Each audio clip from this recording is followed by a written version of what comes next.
서울의 한 컴퓨터 전문 업체. 지난 7월 초 이 업체에 한 통의 전화가 걸려왔습니다. 전화를 건 남자는 컴퓨터 하드디스크 데이터를 영구적으로 삭제시키는 장비를 갖고 있냐고 물었습니다. 저희는 장비를 갖고 있는 게 아니라 제휴사가 있다. 그쪽 시간이 되는지 알아봐 드리겠다. 업체 대표는 남자의 말투에서 왠지 서두르는 느낌을 받았다고 합니다. 그날 당일 할 수 있는지에 대해서 물어봤어요. 자기들은 그날 무슨 일이 있어서 해야 되겠다는 식으로. 본인이 직접 찾아와서 하드디스크의 데이터를 영구적으로 삭제하겠다는 점도 이상했습니다. 원래 와서 하는 거에 대해서는 거의 없었던 거예요. 보통은 방문을 하셔서 일을 해주시는 거의 뭐 99%라고 이번이 예외인 거지. 자기소개를 어떻게 하던가요? 전혀 없었습니다. 그냥 고객이다? 네. 당시 장비를 갖고 있지 않았던 이 업체 대표는 그 의문의 남자에게 다른 업체를 소개해줬습니다. 그러자 그 남자는 소개받은 업체로 다시 전화를 걸었습니다. 지난 7월 7일 오후에 벌어진 일입니다.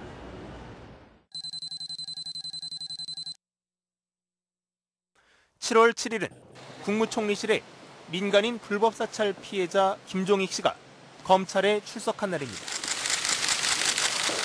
김 씨가 검찰로부터 참고인 조사를 받고 있던 바로 그때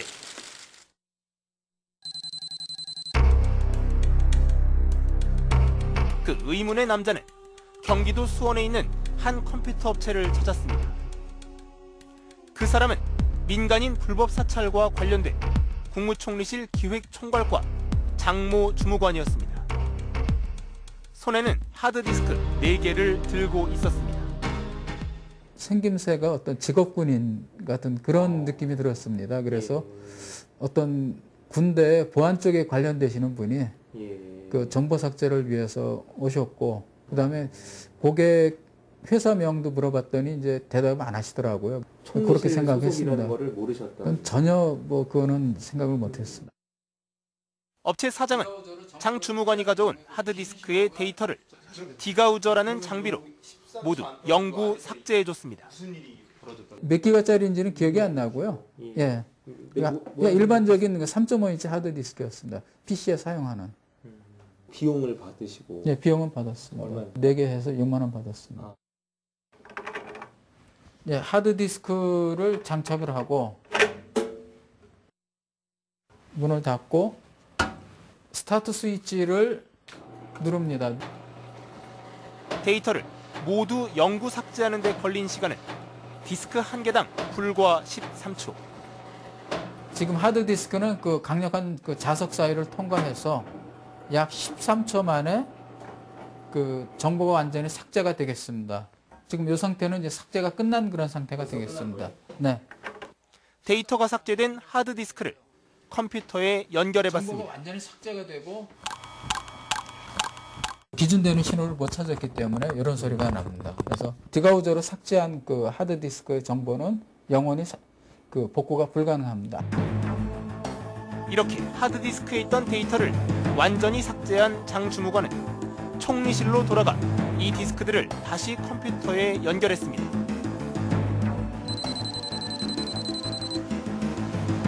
검찰이 국무총리실을 압수수색한 건 7월 9일. 이 같은 증거인멸이 이뤄진 뒤 이틀이나 지난 시점이었습니다. 담당 검사하고도 제가 이제 몇 번 그거 관련해서 얘기를 들었는데, 자료가 나오긴 나왔는데 그렇게 핵심적이고 의미 있는 자료가 별로 없어서 걱정입니다라는 얘기를 하더라고요. 결국 검찰은 국무총리실 직원 7명만 불법 사찰과 증거인멸 등의 혐의로 기소하는 선에서 수사를 마무리했습니다. 정치권에서 제기됐던 이른바 윗선의 개입 의혹은 규명하지 못했습니다. 그런데 수사가 종결된 지 얼마 되지 않아 이 사건에 청와대도 개입돼 있는 것으로 보이는 정황들이 하나둘씩 드러나기 시작했습니다. 하드디스크를 파기하는 데 도움을 준 두 컴퓨터 업체 대표는 검찰에서 조사를 받았습니다. 당시 검찰은 이들 개인과 사무실의 통화 내역을 모두 조사했습니다. 일반 전화 통화 내역은 어디선가 구한 것 같더라고요. 그래서 휴대폰 통화 내역만 달라고 해서 출력해서 팩스로 보내드렸어요.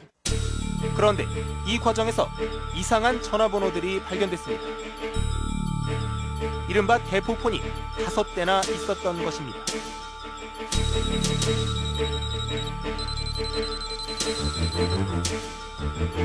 이 대포폴더는 청와대 행정관이 공기업 임원들 명의를 도용해서 만들어가지고 비밀 통화를 위해서 공직윤리지원관실에 지급한 것이라고 합니다. 장관, 이 부분도 검찰이 지금 내사를 하고 있습니까? 그래서 다 수사를 마쳤고요. 증거인멸이 시도됐던 7월 7일 장 주무관이 대포폰으로 컴퓨터 업체와 통화했고 그 대포폰을 청와대 행정관이 지급했다는 사실이 뒤늦게 공개된 것입니다. 그런데 검찰은 당시 이 같은 사실을 알고도 청와대 행정관에 대한 수사를 하지 않았습니다. 대포폰이 증거인멸에 활용됐다는 구체적인 근거를 찾지 못했다는 이유에서였습니다. 차명 휴대폰을 사용을 했는데 그것이 기소할 만큼 그렇게 그런 증거 자료는 안 된다. 그렇게 보고를 받았습니다. 그렇다면 대포폰까지 사용해가면서 파기한 하드디스크에는 어떤 중요한 내용이 담겨져 있던 걸까? 지난 8월 말 대검찰청 분석팀은 디가우저가 아닌 다른 장비로 삭제됐던 한 총리실 직원의 컴퓨터 하드디스크에서 데이터를 일부 복원하는 데 성공했습니다. 당시 대검 분석팀이 작성한 내부 보고서. 문서 파일 가운데 다음 동작꽃이라는 파일이 있습니다. 동작꽃은 민간인 불법 사찰 피해자 김종익 씨의 인터넷 아이디. 그런데 이 파일이 보관된 폴더 이름이 청와대 민정수석 보고용으로 돼 있습니다. 검찰은 또 문제 파일이 BH, 블루하우스, 즉 청와대 보고라는 또 다른 폴더에도 저장돼 있음을 확인했습니다. 민정수석실 이외에 또 다른 청와대 부서에도 보고됐다는 얘기입니다. 불법 사찰을 자행한 국무총리실 공직윤리지원관실 소속 직원의 수첩. 8월 11일 회의 내용이 메모가 돼 있는데 이 가운데 BH 지시사항이라는 글귀가 선명합니다. 당시 회의가 열린 곳은 직장실. 불법 사찰 혐의로 실형을 선고받은 이인규 공직윤리지원관의 사무실입니다. 그렇다면 수첩에 적힌 BH 청와대 지시사항은 이인규 전 지원관이 전달했을 가능성이 큽니다. 그런데 이인규 전 지원관을 발탁한 사람은 이번 사건의 배후로 거론되고 있는 영포라인의 이영호 전 청와대 고용노사 비서관입니다. 대포폰을 만들어 총리실 직원에게 나눠준 행정관 역시 포항 출신으로 이영호 전 비서관과 같은 고향의 직속 부하 직원입니다. 대포폰을 청와대에서 제공했다는 것은 왜 그렇게까지 했어야 될까? 그거는 청와대가 개입했다는 또 하나의 증거입니다. 결국 대포폰을 이용해 파기한 하드디스크에는 불법 사찰과 관련된 구체적인 증거들이 담겨 있을 가능성이 큽니다. 충분히 의심하고 수사를 더 진행해야 할 단서들이 나온 거예요, 말하자면. 그러니까 저는 그 대포폰의 존재 자체가 지금 많은 사람들이 의심을 가지고 있는 어떤 사조직의 존재와 결코 저는 무관하지 않다고 생각해요. 그러니까 그런 어떤 연결점이 없으면 대포폰이 필요가 없는 거예요. 하지만 검찰은 이 같은 청와대 개입 정황을 파악하고도 수사를 제대로 하지 않았습니다. 대포폰을 만들어 총리실 직원에게 나눠준 청와대 행정관에 대해서는 검찰청이 아닌 호텔에서 만나 단 한 차례 조사하는 데 그쳤습니다. 저는 그 일개 행정관에 불과한 사람을 왜 호텔에서 그렇게 만나 조사를 했는지 모르겠어요. 그러니까 굉장히 이례적인 일이죠. 호텔에 나가서 검찰이 수사를 한다는 거는 한번 생각해 보세요. 검찰이 출장 조사를 하는 경우를 들어보셨는지. 정치권에서는 이번 검찰 수사와 관련해 외압설이 제기되고 있습니다.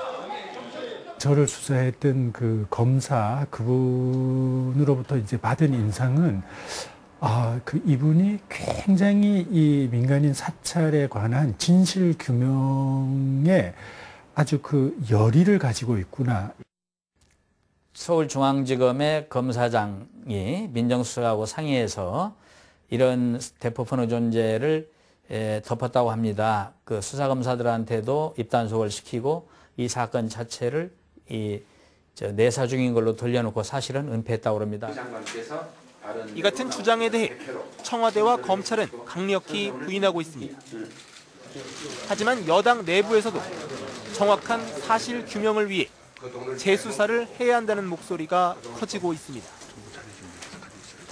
요즘 검찰이 정부가 하는 일이 거의 국민을 농락하는 수준이라는 얘기입니다.